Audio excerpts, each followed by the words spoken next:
Welcome to the fourth and final module.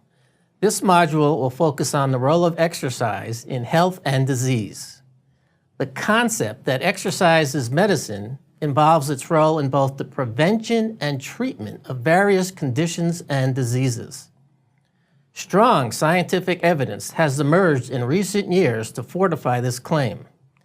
In this module, I will discuss the role of exercise in the prevention and treatment of obesity, heart disease, diabetes, cancer, and the implications for aging and the brain.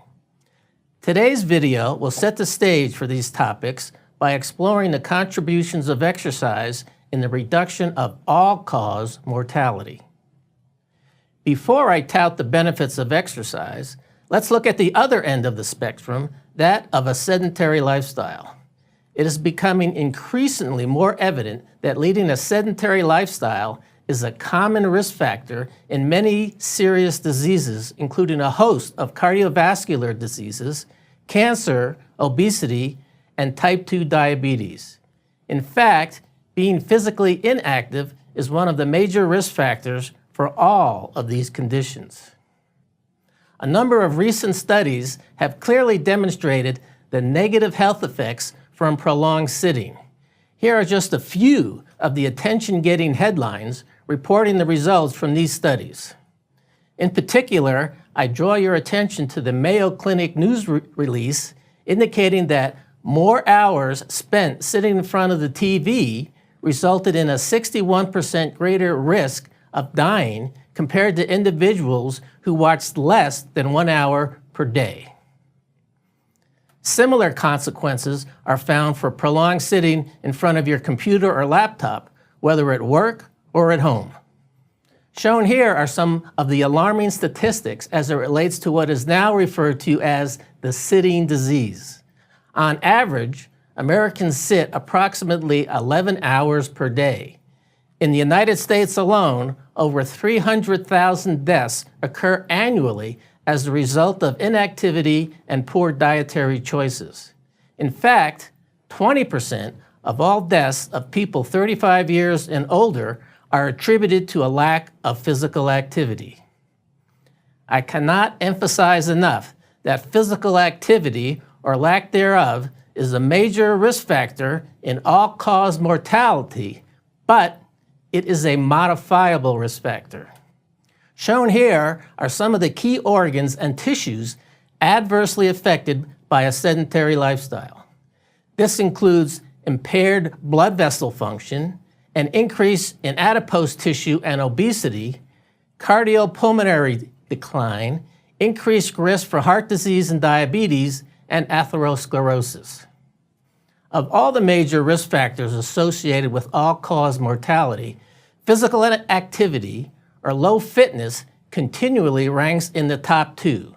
Smoking, hypertension, high cholesterol, and obesity are the other major risk factors. In this and subsequent slides today, I will be discussing the risk factors and health consequences of the diseases and conditions that I will be examining throughout Module 4. Let's begin with obesity. While there are several variables that contribute to one's risk for obesity, such as genetic and cultural factors, maintaining a positive energy balance, as shown here, is the primary culprit.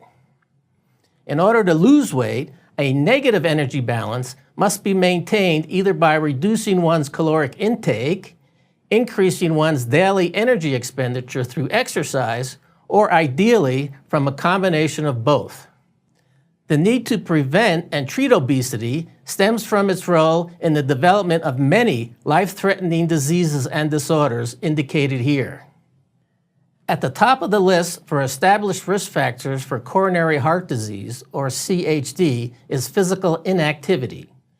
It is becoming increasingly clear that physical inactivity puts an individual at a greater risk for many other forms of cardiovascular diseases as well, including hypertension and stroke. When looking at the modifiable risk factors for developing type 2 diabetes, you will find physical inactivity at the top of the list, along with obesity or high body fat. As we'll see in the video on diabetes, there is no better prevention or treatment for type 2 diabetes than participation in regular exercise. You may be surprised to learn that regular exercise can lower your risk for several of the more common forms of cancer, including colon, breast, and prostate cancers. Just as important, in cancer patients undergoing chemotherapy, exercise has been shown to reduce the fatigue as well as the depression and anxiety associated with such treatments. With individuals 65 years and older being the fastest growing segment of the population, healthy aging is of paramount importance. Shown here are just two of the many variables affected by the aging process. In sedentary populations, there is a significant reduction in both skeletal muscle mass, known as sarcopenia, and bone mineral density, known as osteoporosis. Loss of muscle strength coupled with frail bones contributes to increase in falls and fractures common among the elderly. Further, limitations in mobility reduce one's independence and overall quality of life. Participation in regular exercise, both strength and endurance, offset these negative effects of sedentary aging. You may be also surprised to learn of the beneficial effects that exercise has on the brain. The mind-body connection is clearly at work during exercise. Not only is the activity in the brain stimulated during exercise, but blood flow and vascular function is enhanced. This can explain why regular exercise helps to maintain cognitive function, reduce dementia, and even reduce the severity of depression. I've just covered the tip of the iceberg regarding the role of exercise as medicine. Here is a more comprehensive list of the health benefits of regular exercise. And if that's not enough incentive to get out and remain active, here's even more good news. The exercise intensity required to reap these health benefits does not have to be as high as is needed for improvements in fitness or VO2 max. Moderate exercise can significantly lower the risk factors for all-cause mortality. Shown here is one example where walking 9 or more miles each week reduced the mortality rate by 21% compared to individuals walking 3 miles or less. A study examining aerobic fitness in over 13,000 men and women is shown here. These investigators accounted for other risk factors such as smoking, hypertension, diabetes, high cholesterol, and family history in making their conclusions. As expected, the least fit group had the highest mortality rates. However, please notice that in going from the least fit group to the second least fit group, there was over a 50% reduction in mortality rates. Thus, even a moderate increase in the amount of physical activity can have pronounced health benefits. Finally, I show you these studies to strongly emphasize that it's never too late to reap the health benefits from regular exercise. Notice that if you were unfit when you were young and remained sedentary throughout adulthood, you would have the highest risk of death. The opposite is true if you were fit when you were young and remained active throughout adulthood, thus having the lowest risk of death.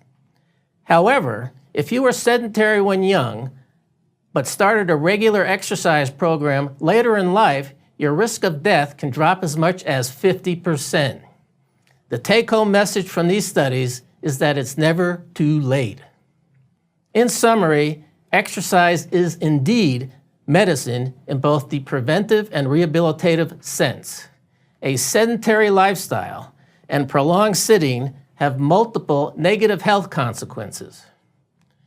Regular exercise can reduce risk factors associated with many life-threatening diseases.